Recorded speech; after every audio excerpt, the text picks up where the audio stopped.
ఇక కాళేశ్వరం కమిషన్ విచారణ తుది దశకు చేరుకుంది.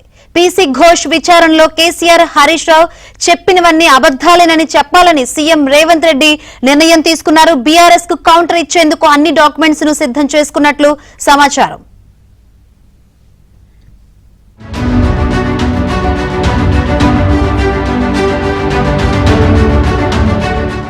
కాళేశ్వరం కమిషన్ విచారణ క్లైమాక్స్ కు చేరింది. గత 15 నెలలుగా సుదీర్ఘంగా సాగిన విచారణలో చివరి దశ అందరినీ తన వైపునకు తిప్పుకుంది.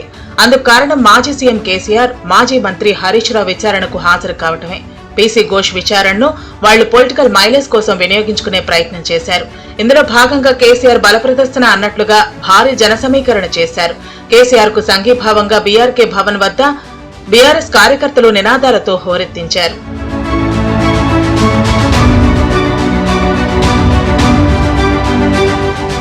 కేసీఆర్, హరీష్ రావుకు నోటీసులు ఇచ్చినప్పటి నుంచి బీఆర్ఎస్ సెంటిమెంట్ ను రగిలించే ప్రయత్నం చేసింది.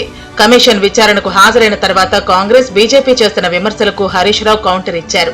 ప్రాజెక్టు స్థలం మార్పు డిజైన్ టెక్నికల్ టీం నిర్ణయమే తప్ప ప్రభుత్వ నిర్ణయం కాదని చెప్పారు. ఇక కేసీఆర్ సైతం పీసీ ఘోష్ ముందు హాజరై అటు నిర్మాణం, డిజైన్, కార్పొరేషన్ ఏర్పాటు, అప్పులు, చెల్లింపులు అన్నింటిపై తమ తప్పేం లేదని చెప్పారు.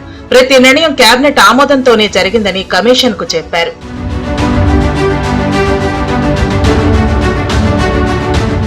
కాళేశ్వరం ప్రాజెక్టు అంచనాల పెంపుపై మొదటి నుంచి కాంగ్రెస్ విమర్శలు చేసింది. పెద్ద ఎత్తున అవినీతి ఆరోపణలు గుప్పించింది. కానీ పవర్ పాయింట్ ప్రెజెంటేషన్ ద్వారా ఇటు కమిషన్ విచారణకు హాజరై కాంగ్రెస్ చేసిన విమర్శలను హరీష్ రావు తిప్పికొట్టారు. అయితే విచారణ సందర్భంగా బీఆర్ఎస్ పెద్ద ఎత్తున చేసిన హడావుడికి కౌంటర్ ఇవ్వడంలో అధికార పార్టీ, ప్రభుత్వం వెనకబడిందనే వాదన వినిపిస్తోంది. దీనిపై మంత్రులు కానీ, హస్తం ముఖ్య నేతలు కానీ స్పందించకపోవడం వల్ల కేసీఆర్, హరీష్ రావు కమిషన్ ముందు చెప్పించే నిజమన్న మెసేజ్ ప్రజల్లోకి వెళ్లిందన్న చర్చ జరుగుతోంది. దీంతో సీఎం రేవంత్ రెడ్డి డైరెక్ట్ గా రంగంలోకి దిగాలని డిసైడ్ అయ్యారు. తుమ్మిడిహెట్టి వద్ద నీటి లభ్యత లేదన్నది అవాస్తవమని కాంగ్రెస్ నేతలు చెబుతున్నారు. సెంట్రల్ వాటర్ కమిషన్ నీటి లభ్యత లేదని నివేదిక ఇచ్చిందనే విషయం అబద్దమని అంటున్నారు. 3 మంత్రుల కమిటీ కాళేశ్వరం కోసం ఏర్పాటు చేసింది కాదని ఇప్పటికే ఆ కమిటీలో పనిచేసిన మంత్రి తుమ్మల నాగేశ్వరరావు చెప్పారు. కాళేశ్వరానికి కేబినెట్ ఆమోదమే లేదని తేల్చి చెప్పారు. ఇక ప్రాజెక్టు వ్యయ అంచనాలను అడ్డగోలుగా పెంచి అవినీతికి తెరతీసి అడ్డగోలుగా దండుకున్నారని రేవంత్ రెడ్డి ప్రతిపక్షంలో ఉండగా ఆరోపించారు.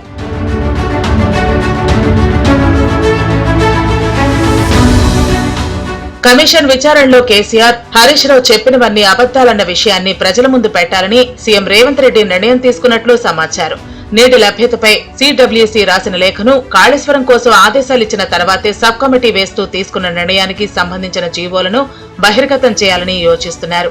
బీఆర్ఎస్ నేతలు చెప్పిన విషయాలకు కౌంటర్ ఇచ్చే డాక్యుమెంట్స్ ను సిద్ధం చేసుకున్నారు. 1-2 రోజుల్లో సీఎం రేవంత్ రెడ్డి మీడియా సమావేశం ఏర్పాటు చేసి బీఆర్ఎస్ ప్రభుత్వ తప్పిదాలను ఎత్తి చూపేలా, వారి వాదనలను తిప్పికొట్టేలా డాక్యుమెంట్లను బయటపెడతారని ప్రభుత్వ వర్గాలు చెబుతున్నాయి.